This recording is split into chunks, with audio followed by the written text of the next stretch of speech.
O Japão, que era conhecido pelo seu juros zero, agora está com juros explodindo, principalmente nos de longo prazo. O que está acontecendo? Será que nós estamos diante ali de uma explosão, uma implosão pelo menos da economia japonesa? E é isso que eu quero falar no capítulo de hoje, porque é sempre mais complexo do que a gente imagina.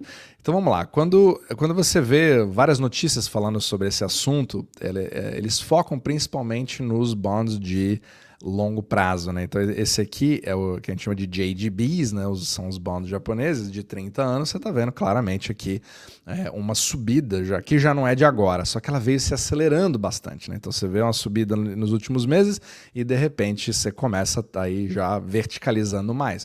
O que é bastante preocupante porque o Japão é o país que detém a maior quantidade de dívida pública em relação ao seu próprio PIB, né? Um dos países que mais detém hoje, principalmente o país desenvolvido que mais tem dívida em relação ao próprio PIB. Então isso aqui é bastante sensível porque aumenta exponencialmente a sua dívida, que já é gigantesca, e o Japão é vanguardista de fazer controle da sua própria curva de juros, foi o primeiro que colocou ali juros zero ou até negativos.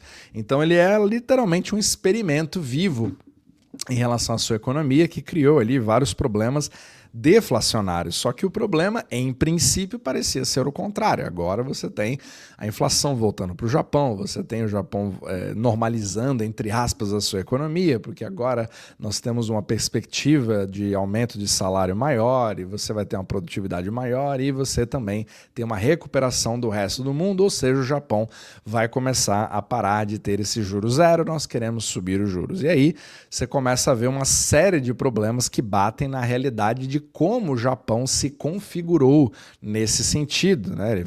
Eu tenho vários artigos, inclusive, que falam isso. Inclusive, falei nos meus últimos vídeos sobre esse assunto no próprio Substack, falei como que, na verdade, isso não está acontecendo, mas que agora ele se envolveu num tsunami de tarifas, fora todos os problemas de negociação em si, né? O problema geopolítico. Então, se você não acompanhou isso aqui, eu já tenho toda uma playlist somente sobre o Japão que você pode acompanhar no meu Substack. O link fica na descrição abaixo.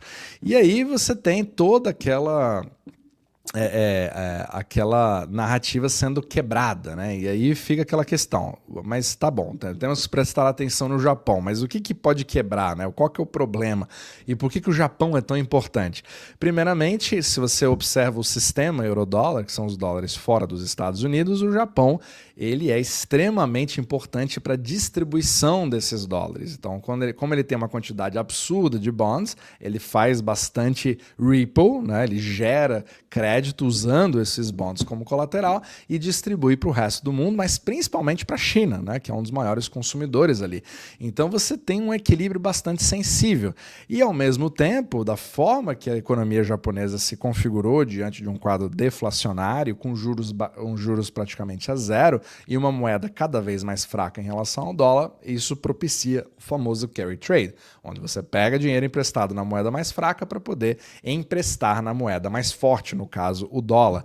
E esse é o grande medo de você criar aquela reversão, que a gente chama de unwind, né, do carry trade, onde você volta com dinheiro para o Japão e justamente no momento em que você vê juros como esses, eles começam a ficar mais atrativos para você poder repatriar. E não é nem a questão de ser mais atrativo, é uma questão de você ser obrigado, porque o seu custo de dinheiro, do seu capital emprestado no Japão começa a ficar mais alto. E mesmo que você diga, mas Renault, são poucos, é um percentual tão pequeno, né? Não deveria fazer muita diferença, mas faz por conta da grande alavancagem que é usada nesse processo. Então, esse é o grande modelo de negócios que talvez acabe mudando a partir de agora. E aí fica naquela situação de, e aí, como é que vai ficar as coisas a partir de agora se todo esse tripé desequilibra? Porque o grande problema aqui é que você cria uma espiral de desconfiança em relação à dívida japonesa, porque em princípio você esperaria a seguinte coisa: não, o Japão aqui,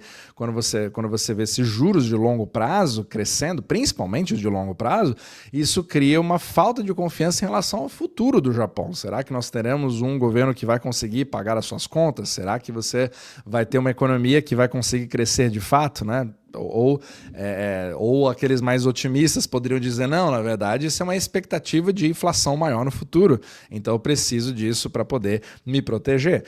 Então a gente precisa separar um pouco o joio do trigo e ver que tem várias forças que agem de um lado e várias forças que também agem do outro. Então, por exemplo, quando a gente avalia a inflação japonesa em si, você percebe que ela já está começando a ter uma queda. Então, assim, apesar de continuar subindo, né, ela foi bastante forte ali de outubro, novembro, dezembro, etc. Só que agora você já percebe um arrefecimento. Então, ali, desde o início do ano. O que sugere que o Japão não é nenhuma grande anomalia e segue o padrão deflacionário que o resto do mundo também está fazendo, por uma falta de crescimento e expectativa futura. Só que também existem aquelas questões do Japão. Existe todo um movimento de subida de salários, né, no Japão, que criou também uma onda inflacionária nesse aspecto. E você também teve uma questão específica com o arroz, né, onde teve um problema lá na colheita, seca, várias coisas. Se você morar no Japão, você pode me falar se isso ainda assola a sua vida, né? Sendo que o arroz literalmente como se fosse no Brasil, né? Até mais, é o arroz e o feijão ao mesmo tempo no Brasil, digamos assim, uma comida extremamente básica no Japão, e isso afeta bastante. E você também tem o fato do próprio iene, né, estar fraco em relação ao dólar, mesmo com a situação de fortalecimento recente que ele teve, mas ainda assim longe daqueles 100 ienes por dólar, né? Então as pessoas não sabem, talvez, mas no Japão você nunca precisou fazer conversão de câmbio, você simplesmente tinha isso decorado, né? Um dólar era 100 ienes, então você simplesmente fazia o cálculo ali automaticamente, e nós estamos ali com 47%, né, nesse momento em cima disso. Só que você vê pela própria curva que pode ser que isso comece a se reverter novamente, porque mesmo o dólar tendo enfraquecido ao redor do mundo, você ainda vê aqui ele andando de lado e até ensaiando uma certa subida, e isso acaba sendo inflacionário novamente. Então percebe como isso pode criar uma confusão do Banco do Japão, achando que na verdade nós estamos se desenvolvendo e não é bem assim, e ao mesmo tempo você sem saber o que fazer com a dívida, porque se você começa a ter um gasto muito grande, voltando aqui para os nossos juros, você cria uma espiral de gastos em juros maior. Então você pode tentar comprar a sua própria dívida, que era exatamente o que o Japão sempre fez, mas que estava tentando sair disso, e aí você fica naquela, será que eu volto para isso? E geralmente quando você tem uma crise acontecendo, ou perto de uma crise que aconteça, o Banco do Japão, ou principalmente a maior parte dos bancos centrais, costuma tendenciar a fazer isso, principalmente o Banco do Japão. Então essa é uma grande questão, porque realmente é difícil, você não pode, você está numa situação onde ou você protege a dívida ou você protege a moeda, mas você não pode proteger os dois. Inclusive, se você investe no Japão, ou às vezes tem dúvidas sobre o que fazer, como é que isso afeta o Brasil, né, ou principalmente no que investir, mas principalmente ainda, né, apesar de eu falar bastante de ouro, Bitcoin, etc., no que investir, mas qual que é a proporção correta dos meus investimentos? Se você quiser fazer uma avaliação gratuita do seu portfólio, também tem um link aqui na descrição abaixo que você pode falar com a nossa equipe também, só para relembrar. Mas o Japão realmente tem uma série de contracorrentes que estão agindo ao mesmo tempo para poder ir de um lado ou de outro. E para melhorar, ou entre aspas, né, piorar a situação, você ainda tem as eleições do que a gente chama de upper house, né, no Brasil não, no Japão, que vai acontecer, se não me engano, agora no dia 20. Então nós estamos há 6 dias, 5 dias, quando você for ver esse vídeo, dessas eleições.